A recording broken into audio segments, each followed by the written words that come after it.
Salut, coach Iboumbay.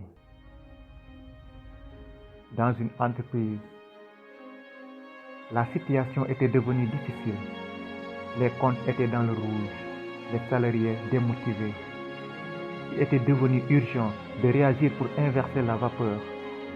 Mais personne ne voulait assumer l'échec et prendre les bonnes décisions, les décisions courageuses.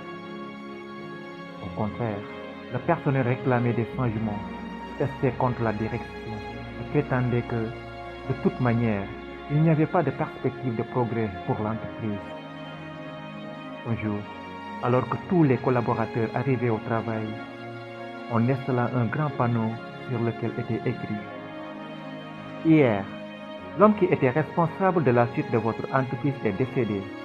Vous êtes tous conviés à une cérémonie d'adieu dans le réfectoire.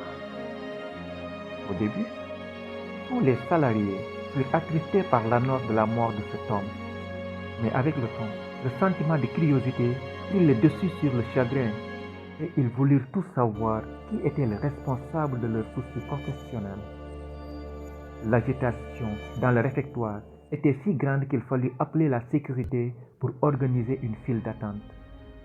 Alors que l'on s'approchait du cercueil, l'excitation augmentait. Qui est donc celui qui a entravé mon progrès dans l'entreprise?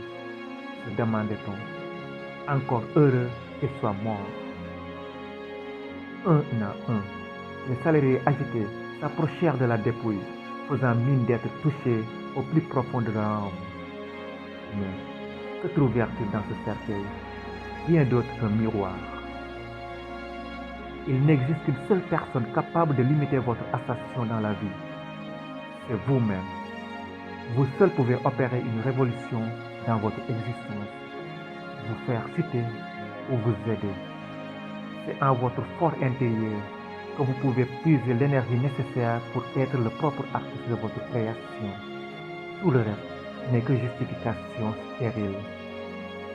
Dans une avalanche, aucun flacon ne se sent jamais responsable. Alors, quoi qu'il arrive, quoi qu'il se passe, sache que ton destin est entre tes mains, que ton histoire n'est pas ton destin. Coach Iboumbay, je vous adore.